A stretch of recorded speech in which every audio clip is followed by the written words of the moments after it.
Hi guys, welcome to the medicine minute. तो आज हम देखने वाले फीमेल ब्रेस्ट मेमोरी ग्लैंड के बारे में। So what is memory gland? Memory gland is the gland which serves the young ones of the mammals. It is in the humans. It is found in both sexes, in female as well as males, है ना? But it is rudimentary in male. It is a important accessory organ in the female reproductive system, as it is serves female young ones or human young ones. Its shape is maybe from spherical to the conical to the piriformis bundles or the flat. अभी हम देखने वाले इसकी morphology क्या है, इसका relations क्या है, इसके लिम्फेटिक ड्रेनेज कैसा होता है, इसका ये सब देखने वाले हैं, ठीक है। इसके साथ साथ हम इसका blood drainage as well as इसके अप्लाइड एनाटॉमी, अप्लाइड एस्पेक्ट क्या है। Applied aspect is very important as the breast carcinoma is one of the most dangerous cancer now upcoming in the upcoming years. अभी हम देखते हैं कि morphology of the mammary gland. Morphology क्या है? Morphology मतलब इसका structure from the outside. It is a modified sweat gland. It is the modified sweat gland lies in the superficial fissure of the pectoral region. Pectoral region क्या होता है? Pectoral region होता है जो हमारा चेस्ट का अपर रीजन है, उसको बोलते हैं pectoral region, है ना। So the mammary gland is divided into the four quadrants. Which are those quadrants? Memory gland का डिवीजन किस में होता है? चार क्वाड्रेंट्स, मतलब चार पार्ट्स में होता है। सो एक होता है अपर मीडियल क्वाड्रेंट, मतलब upper medial quadrant, then upper lateral quadrant, then lower medial quadrant, then lower lateral quadrant, है ना। अभी हम देखते हैं कि इसका बेस मतलब एक किसके ऊपर सिचुएटेड है, मतलब एक इसका बेस एक्चुअली क्या है। इसका बेस है from the second rib to the sixth rib, मतलब यहाँ से हम देखें तो स्टर्नल एंगल है, तो यह second rib to the sixth rib, है ना। तो इसका base is from second rib to the sixth rib. Horizontally मतलब horizontally the lateral border of sternum to the mid axillary line, lateral border of sternum, ये है sternum अपना। तो इसका है लैटरल बॉर्डर और the mid axillary line. Mid axillary मतलब axilla से जो लाइन जाती है, मिड एक्सिलरी लाइन। अभी हम देखेंगे इसके एक्सटर्नल फीचर्स क्या क्या है।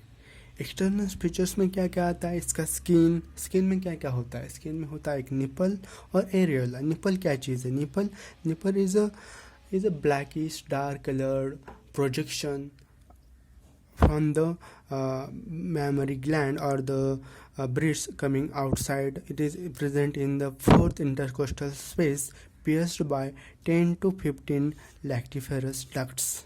तो आप पूछेंगे कि lactiferous ducts क्या है? Lactiferous ducts are the ducts which are इस डायग्राम में आप देख रहे हैं कि यहाँ पे जो दिख रहे हैं lactiferous duct। कौन से lactiferous ducts? ये होते हैं lactiferous, ये जो दिख रहा है आपको है लैक्टिफेरस साइनस, है ना। और ये जो दिख रहा है आपको है लैक्टिफेरस डक्ट्स। सो निपल बनता है, ये है निपल किस चीज़ से बनता है? निपल बनता है कि pierced by 10 to 15 lactiferous ducts. As well as हम इसमें देख सकते हैं कि इसमें क्या होता है, स्मूथ मसल का प्रेजेंस होता है। स्मूथ मसल किसके लिए यूज होते हैं? कि कॉन्ट्रैक्शन ऑफ निपल मतलब ejection of milk, as well as just feeding to the young one. इसके बाद हम स्किन के ऊपर ही होता है एरियोला, ठीक है। तो एरियोला होता है, it is a circular blackish discolouration around the nipple, contains plenty of the modified sebaceous glands.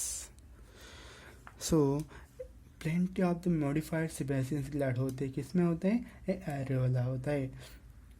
During the pregnancy, these glands are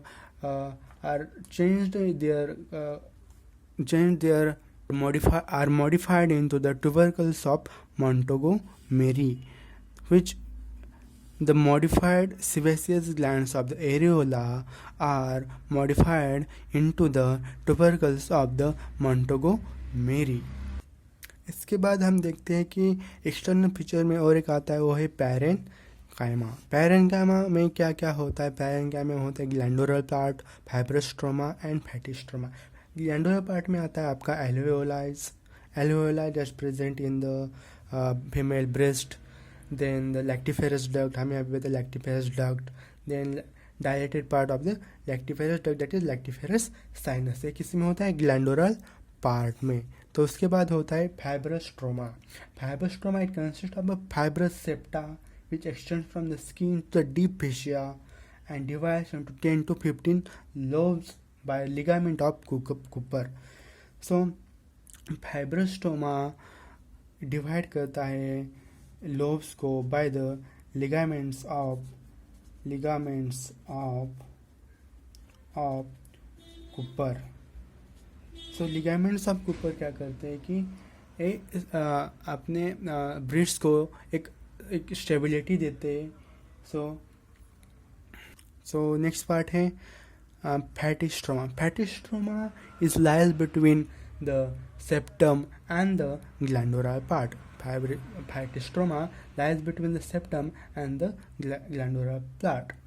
so अभी हम देखेंगे इसके डीप रिलेशन, मतलब ब्रीथ के नीचे क्या क्या आता है, मतलब इंटर साइड इंटर पार्ट में क्या क्या होता है। इसमें होता है रेट्रोमेमरी स्पेस। इस डायग्राम में आप देख सकते हैं कि ये जो रेट्रोमेमरी स्पेस, ये जो स्पेस दिख रहा है आपको डॉट डॉट लाइन से, वो है रेट्रो मेमरी स्पेस। उसके बाद होता है डीप रिलेशन में होता है pectoralis major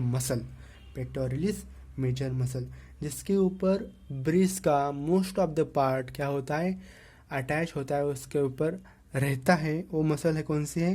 pectoralis major muscle. उसके अलावा और भी मसल्स हैं। कौन कौन से मसल्स है? पेक्टोरलिस मेजर आपने अभी भी देखा। उसके अलावा है सेरेटस एंटीरियर। इसके साथ साथ ही होता है एक्सटर्नल ऑब्लिक, है ना। अभी जो हमने देखा कि डीप रिलेशंस में 3 मसल्स आते हैं। कौन कौन से? Pectoralis major, serratus anterior and the external oblique. तो हम इस डायग्राम में देख रहे हैं, अभी हमने देखा कि डीप रिलेशंस में 3 मसल्स आते हैं। कौन कौन से? Pectoralis major, then serratus anterior and the external oblique. अभी हम इस डायग्राम में देख रहे हैं कि ये जो डायग्राम है, ठीक है अपना ब्रेस्ट का जो जिसके ऊपर रहता है वो इसका डायग्राम है। तो कौन कौन से इसमें मसल्स से अभी देख रहे वाले हैं। तो ये जो मोस्ट ऑफ द पार्ट है, like 2/3 part of the medial 2/3 part of the deep relation of the breast is covered by the pectoralis major, that is 2/3 medial part, ठीक है। then the serratus anterior muscle होता है और होता है external oblique। serratus anterior क्या करता है? serratus anterior is by the 1/3 part of the total breast is on the serratus anterior, and then the last is the external oblique, external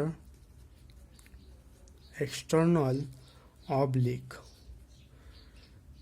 in the inferolateral quadrant। external oblique इसमें होते हैं in the inferolateral quadrant।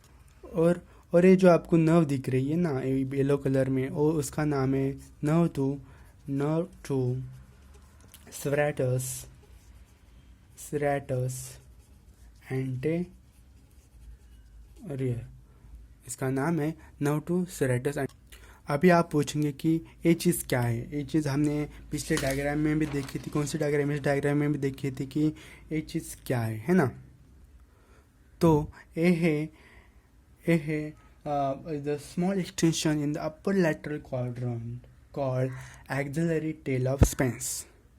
ये है axillary tail of Spence, axillary tail of Spence, है ना।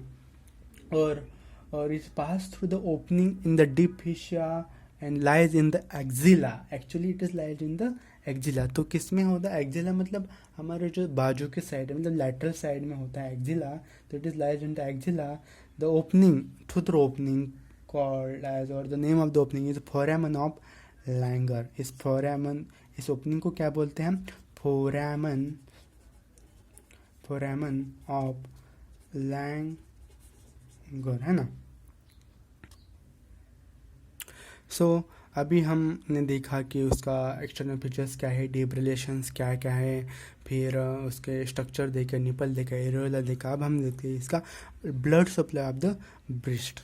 सो breast क्या होता है? इज़ वेरी वेरी वैस्कुलर, मतलब वैस्कुलर का मतलब उसका बहुत ज़्यादा ब्लड उसको सप्लाई होता है। सो कौन कौन से ऐसे आर्टरीज़ है, कौन कौन से ऐसा वेन उसका आर्टरी सप्लाई करती है, यह हम देखने वाले हैं किसमें? Blood supply of the breast और द फीमेल मैमरी ग्लैंड। सो इसमें मेन आर्टरी आती है, कौन सी आर्टरी आती है? Lateral thoracic artery. Lateral thoracic artery supplies the lateral part of the mammary gland। Lateral thoracic artery किससे अराइज होती है? Lateral thoracic artery actually arise होती है किससे? कि axillary artery. It is arise from the second part of the axillary artery. इस diagram में हम देख रहे हैं कि ये जो दिख रहा है आपको, ये जो मेन आर्टरी दिख रही है, जो बड़ी आर्टरी दिख रही है, वो है एक्सिलरी आर्टरी, है ना। तो ये जो हम लैटरल थोरैसिक आर्टरी के बारे में बात कर रहे हैं, सप्लाई कहाँ पे करते हैं? It is lateral part of the mammary gland, supply to lateral part of the mammary gland. So ये है लैटरल थोरैसिक आर्टरी, है ना। तो सेकंड आर्टरी है इंटरनल थोरैसिक आर्टरी। ये किसकी ब्रांच है? It branch of the first part of the subclavian artery. तो ये इंटरनल थोरैसिक आर्टरी सप्लाई करते हैं medial half of the mammary gland, medial half of the mammary gland. Then the lateral branches of the posterior intercostal arteries. आप देख रहे हैं कि यहाँ पे है इंटरकोस्टल आर्टरीज, इसके जो लैटरल ब्रांचेस जो निकल रही है वो भी किसको कहते हैं? Medial part of the mammary gland, है ना। So the fourth main artery is acromiothoracic artery. It is a artery supplying the upper lateral quadrant of the mammary, supplies the upper lateral quadrant of the mammary gland. So अभी हम देखा कि arterial supply कैसे होता है ना। अब इसके बाद देखने वाले हम कि वेनस ड्रेनेज, मतलब जो ब्लड आता है मैमरी ग्लैंड में उसका वो फिर से वापस कैसे जाता है, उसके लिए कौन सा ड्रेनेज यूज़ किया जाता है, कौन सी वेंस यूज़ की जाती है, कौन सा वेंस का यूज़ होता है। सो उसका मेन वेन है इंटरनल थोरैसिक वेन। कौन सी वेन है? Internal thoracic when. It is a branch of the, और it drain into the subclavian vein. Then acromiothoracic vein, superior thoracic when and lateral thoracic when. आप देख रहे हैं इनके नामों से कि जो आर्टरी है उसी के नाम के ऊपर इनके वेन के नाम दिए हैं, और जो वेन है वो आर्टरी की तरह ही उस वेंस को में ड्रेन करती है, जो उससे आर्टरी निकली है। मतलब जब आर्टरी निकली है एक्सिलरी आर्टरी से, सो उसका जो ब्रांच है, कौन सा ब्रांच है कि लैटरल थोरैसिक आर्टरी कहाँ पे ड्रेन करेगी? एक्सिलरी आर्टरीज निकले, है ना। तो लैटरल थोरैसिक वेन भी एक्सिलरी वेन पे ही ड्रेन करेगी। So acromiothoracic vein, superior thoracic vein, lateral thoracic vein, ये तीनों वेन कहाँ किस में ड्रेन करते हैं? एक्सिलरी वेन में। अभी मैं आपको एक स्ट्रक्चर बोलना भूल गया, वो है structure of one lobe of the mammary gland. मतलब हमने देखा कि 10 से 15 लोब्स होते हैं जो निपल पे आके मिलते हैं। तो उसमें से हम इस डायग्राम में दिखा रहे हैं कि एक लोब है ना। एक लोब में क्या क्या होता है एक्चुअल में? इस जैसे 10 से 15 लोब से बनता है अपना, मतलब फीमेल्स का मैमरी ग्लैंड। तो इस लोब में क्या क्या होता है? लोब में होता है मेन होता है ये क्या है? लैक्टिफेरस साइनस, है ना। लैक्टिफेरस साइनस, और ये है लैक्टिफेरस डक्ट। कौन सी है आपको पहचाननी होगी? लैक्टिफेरस डक्ट कौन सी है? ये है, और आप इसको भी बोल सकते हैं, इसको भी बोल सकते हैं। तो ये है लैक्टिफेरस डक्ट, और आपको जो यहाँ पे अल्वोलाज दिख रहा है, जो टाइप मतलब छोटे छोटे बलून दिख रहे हैं या छोटे छोटे अल्वोलाज एसिनाए दिख रही है, वो है एल्वोलाई। और हम इसको सिंगल को भी बोलते हैं कि एसिनाए, ठीक है, एल्विओलाई और एसिनाए, है ना। सो ये है पूरा स्ट्रक्चर ऑफ वन लोब। इस जैसे 15 से 20 लोब होते हैं मैमरी ग्लैंड में। सो हमने एक लोब देखा, ये हम ए में आपको बताना भूल गया था, लेकिन ये इम्पोर्टेंट है इस, ठीक है। सो अभी हम देखेंगे lymphatic drainage of the mammary gland. Lymphatic drainage is ये बहुत इंपॉर्टेंट है, किसके लिए? सर्जन्स के लिए, क्योंकि द कार्सिनोमा मतलब जो कैंसर होता है किसका? ब्रेस्ट का, जो इसी से अलॉन्ग मोस्टली अलॉन्ग किस लिम्फेटिक से फैल जाता है, मतलब स्प्रेड होता है। कहाँ से? लिम्फेटिक से तुम या जा सकता है किडनी, ओवरीज, देन हमारा vertebra, then also it also will go to the brain में भी जा सकता है। So lymphatic drainage of the mammary gland is very very very important. So in the females of the menopausal stage, मतलब menopause के बाद इसका mammary gland का कार्सिनोमा होना इट्स मोस्ट प्रोबेबल केस, और the it is a common और the particularly it is important, मतलब ये हो सकता है कि इसके मेनोपॉजल स्टेज के बाद। So due to the lymph nodes it passes from one side to the opposite side, मतलब जब लेफ्ट साइड के ब्रेस्ट को सपोज हुआ है कि कार्सिनोमा या कैंसर हुआ है, तो राइट साइड में भी जा सकता है। किससे? पैरास्टर्नल लिम्फ नोड्स, है ना। सो अभी हम देखने की लिम्फ नोड्स क्या है, कौन कौन सी लिम्फ नोड है, किसके सप्लाई होता है, 1 बाय 1। अभी हम इस डायग्राम में देख रहे हैं कि ये है अपना स्टर्नम, उसका मेन बोन, और है क्लैविकल, ये है अपना breast, then this one is the diaphragm और this is the liver, this are the axillary nodes, lymph nodes, ये हम देखने वाले हैं। और ये स्टर्नम और इसको हम बोल सकते हैं कि ये है रेक्टस शीथ, है ना। अभी इस डायग्राम में आप देख रहे हैं कि ये जो लिम्फ नोड दिख रहे हैं ग्रीन कलर में, ये है एक्सिलरी नोड्स, ठीक है। So the 70% of the lymph drainage of the breast is to the axillary nodes, है ना। तो उसके नोड्स होते हैं, लिम्फ नोड होते हैं, उसमें कितना परसेंट लिम्फ ड्रेनेज होता है? 20%। And then the 5% is the posterior intercostal nodes, posterior intercostal nodes और पैरास्टर्नल नोड्स, मतलब इसमें जाता है 5%। सो अब देख रहे हैं कि लाइक 70% एक्सिलरी नोड में इसका लिम्फ ड्रेनेज होता है। So most of the carcinoma is superficial lymph, so superficial मतलब जो ऊपर पार्ट है, and the deep of the lateral of the mammary gland, lateral side के डीप में जो मेमोरी ग्लैंड्स होते हैं उसका जो लिम्फ ड्रेनेज होता है किसी में, anterior group of the axillary lymph nodes and the apical nodes, है ना। So deep as well as the internal part of the lymph node is supplied to the apical nodes as well as axillary nodes. So nowadays हम देख रहे हैं कि excuse me sorry, जो medial half है वो डिवाइड होता है upper medial and the lower medial quadrants में। सो अपर मीडियल क्वाड्रेंट का जो ड्रेनेज हो कहाँ कहाँ सप्लाई होता है? ये होता है सप्लाई पैरास्टर्नल ग्रुप, दिख रहे हैं हम कि अपर मीडियल क्वाड्रेंट कहाँ पे होता है सप्लाई? पैरास्टर्नल ग्रुप में। Then opposite parasternal group of the lymph node, इसमें भी होगा और इसमें भी होगा, ठीक है। Then supraclavicular lymph nodes, जो अपर मीडियल क्वाड्रेंट है वो सुप्रा क्लैविकुलर लिम्फ में यहाँ पे भी ड्रेन हो सकता है। So the lower medial quadrant के बारे में हम देखेंगे। लोअर मीडियल क्वाड्रेंट ये भी पैरास्टर्नल और अपने साइड की जो पैरास्टर्नल नोड्स है उसमें भी सप्लाई होगा, और जो बाजू वाले स्टर्नल के नोड्स है उसमें भी सप्लाई होगा।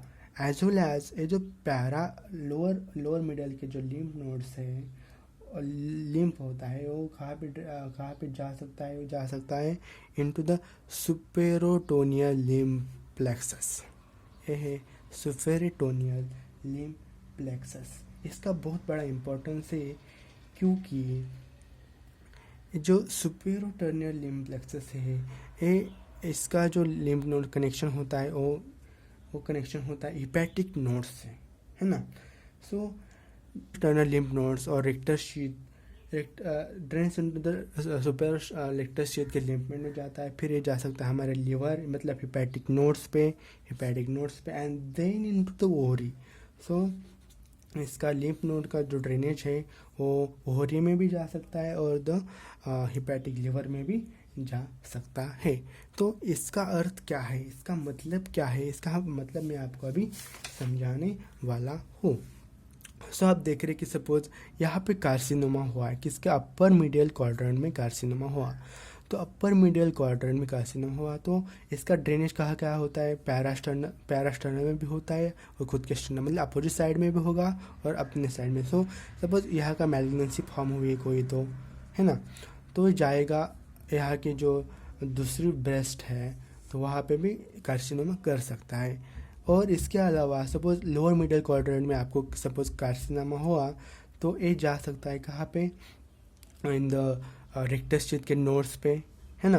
तो रेक्टस शीथ का नोड कहाँ पे कनेक्टेड है, रेक्टस शीथ का नोड कनेक्टेड है हिपैटिक नोड से, तो हिपैटिक नोड भी जाएगा। तो हिपैटिक नोड कहाँ कनेक्टेड है, हिपैटिक नोड एक्चुअली ओवरी में कनेक्टेड। सो हम समझ सकते हैं कि mammary gland can cause many complex carcinomas, like ovary का कार्सिनोमा हो सकता है, लिवर का कार्सिनोमा हो सकता है, और लिवर के कार्सिनोमा से ये फिर कोलिक का कार्सिनोमा हो सकता है, या फिर ये जा सकता है लंबार कार्सिनोमा भी हो सकता है। इसके अलावा हम देख रहे हैं कि सुप्राक्लैविकुलर नोड्स और अपाइकल लिम्फ नोड्स, ये लिम्फ नोड्स सप्लाई कहाँ पे करते हैं, लिम्फ नोड्स सप्लाई करते हैं हमारे नेक के आसपास। सो नेक के थ्रू ब्रेन में भी जा सकता है। So the mammary gland can cause brain tumour also, it is very very important. इसके बाद हम अभी लास्ट पार्ट में आ रहे हैं हमारे आज के ब्रेस्ट के और फीमेल ब्रेस्ट के बारे में जानने की इंफॉर्मेशन के बारे में। So female breast actually development कैसे होता है, डेवलपमेंट क्या होता है, कैसे फॉर्म होता है फीमेल ब्रेस्ट का जो डेवलपमेंट होता है एक्चुअली स्टार्ट होता है 4th वीक ऑफ द चौथी वीक से डेवलपमेंट होता है किसका, ब्रेस्ट का। इट इज़ डिराइव्ड कैसे हो, मतलब कौन से जर्म लेयर से फॉर्म होता है, वो होता है ectoderm as well as mesoderm, मतलब दोनों लेयर से बनता है हमारा ब्रेस्ट। एक्टोडर्म का क्यों आया वहाँ पे, क्योंकि एक्टोडर्म और रिलेशन क्या है, नर्व्स या फिर हार्मोन। सो कौन सा हार्मोन्स रिलीज करता है, ऑक्सीटोसिन रिलीज होता है ना। जब मिल्किजेशन का स्थिति आ जाती है तो एक्टोडर्म भी आएगा जरूर। So it develops in the milk line. आपको पता होगा कि मिल्क लाइन क्या होता है, मिल्क लाइन होता है जो हमारे एक्जिला को कनेक्ट करता है ब्रेस्ट से हमारे अम्बलिकस से, फिर एक माइनर कैनल से थाइस अब इनर थाइस से कनेक्ट होता है, वो है मिल्क लाइन। सो एनोमलीज क्या है ना। अभी हम देखने रहे कि एनोमलीज मतलब क्या बिगाड़ सकते हैं, मतलब कौन सी चीज़ें बर्थ से ही एनोमलीज फॉर्म होकर आ सकती है। तो पहला है पॉलीमैस्टिया, पॉली मतलब बहुत ज़्यादा, मैस्टिया मतलब breast. So supernumerary breast मतलब three numbers in the breast. Then amastia is the absence of breast, मतलब ब्रेस्ट का नहीं होना मतलब होता है अमास्टिया। देन अथेलिया क्या है, अब्सेंस ऑफ निपल का ही निपल का प्रेजेंस न होना होता है अथेलिया। एंड पॉलीथेलिया मतलब सुपर नेमररी ब्रेस्ट आपने देखा। सो उसके बाद हम देखेंगे कि इसका अप्लाइड एनाटॉमी में होता है, मतलब ब्रेस्ट का डिसीज और उसके अप्लाइड एस्पेक्ट क्या है in the case of medical और in case of surgeon. So first one is upper and outer quadrant of breast is a frequent site of carcinoma. मतलब अपर कौन सा क्वाड्रेंट आपने अभी देखा होगा कि अपर क्वाड्रेंट मतलब एक क्वाड्रेंट है जो कहाँ पे जाता है, सुपर क्लाविकुलर नोड्स में जाता है, अपाइकल नोड्स में जाता है और समटाइम्स एक्सिलर नोड्स में जाता है। ये क्या है, very common cause of frequent site of the carcinoma. जेंस when we surgically we apply surgeons on the breast or the, जब हम कोई भी सर्जरी करते हैं ब्रेस्ट की तो हम इंसिजन कैसे लेना चाहिए कि वो रेडियली लेना चाहिए, रेड मतलब ऐसा ऐसा ऐसा ऐसा, क्योंकि हम ऐसा इंसिजन लेंगे तो किसको डिस्टर्बेंस और किसको क्या टूट सकता है, वो है लैक्टिफेरस डक्ट, लैक्टिफेरस साइनस। तो उसको अवॉइड करने के लिए हमको इंसिजन लेना चाहिए रेडियली। देन कैंसर सेल्स, जो कैंसर कार्सिनोमा फॉर्म होता है उससे जो कैंसर सेल्स होते हैं वो किसको सस्पेंसर लिगामेंट कौन से लिगामेंट्स ऑफ कूपर को हम inflicted can cause retraction of the nipple. Retraction मतलब अंदर जाना, रिट्रैक्शन हो सकता है किसका, निपल का। प्यूडी ऑरेंज अपीयरेंस मतलब होता है कि जो हेयर फॉलिकल्स होते हैं उनको रिट्रैक्ट होते हैं, मतलब अंदर जाते हैं, कॉज ऑब्स्ट्रक्शन होता है किसका, cutaneous lymphatics of the stagnation of the lymph and the cause oedema on the skin. Oedema मतलब फुल जाना, मतलब सूजन आना ऑफ द स्किन। कॉज प्यूडी अपीयरेंस, ऑरेंज कलर का अपीयरेंस आता है किस पे, ब्रेस्ट पे, है ना। उसके बाद होता है स्प्रेड ऑफ कैंसर। हमने अभी देखा कि स्प्रेड ऑफ कैंसर कहाँ हो सकता है, लंबार में हो सकता है, किडनी में हो सकता है, लिवर में हो सकता है, एज वेल एज ओवरी तक जा सकता है, ब्रेन तक भी जा सकता है, किसका, ब्रेस्ट का carcinoma. So self examination is very very important. So self examination में क्या क्या आता है, फर्स्ट चीज़ होता है इंस्पेक्ट। देन चीज़ आती है मतलब उसकी सिमेंट्री ऑफ द ब्रेस्ट, मतलब सिमेंट्री तो चेंज नहीं हुई ब्रेस्ट, क्या निपल की सिमेंट्री नहीं चेंज हुई है, देखना चाहिए। फिर होता है change in the colour of the skin, colour of the skin around the breast. Then the retraction मतलब निपल अंदर नहीं गया या बाहर आए, तो is a very important sign. Retraction of the nipple is the main sign of the cancer. Then the discharge मतलब discharge from the nipple on squeezing it, ठीक है। देन हम पाल्पेट कर सकते हैं all the 4 quadrants with the palm of a hand, and हम breast को पाल्पेट कर सकते हैं ऑल द 4 क्वाड्रेंट। कौन से quadrant, upper quadrant, upper lateral quadrant, upper medial quadrant, lower lateral quadrant, lower medial quadrant. हम चारों क्वाड्रेंट को अपने पाम से पाल्पेट करके देख सकते हैं कि वहाँ पे कोई लम्प तो नहीं आया है, पाल्पेट पे कोई लम्प तो नहीं दिख रहा। सो वह हम अपने आर्म को रेस करके भी एक एक्सिलरी नोड्स के ऊपर ध्यान दे सकते हैं। सो inspection of the self-examination of breast is very important, very easily done, and the females should done it on the regular basis.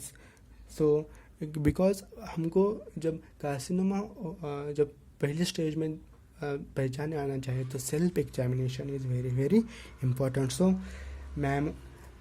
उसके बाद है मैमोग्राम क्या करता है, मैमोग्राम करता है कि रिवील ऑफ कैंसर स्टेज और the cancerous mass is present in the breast और नॉट, ठीक है। सो हमारा अभी हो चुका है ये lecture. Thank you for watching our video. Subscribe it, like and share please. Thank you.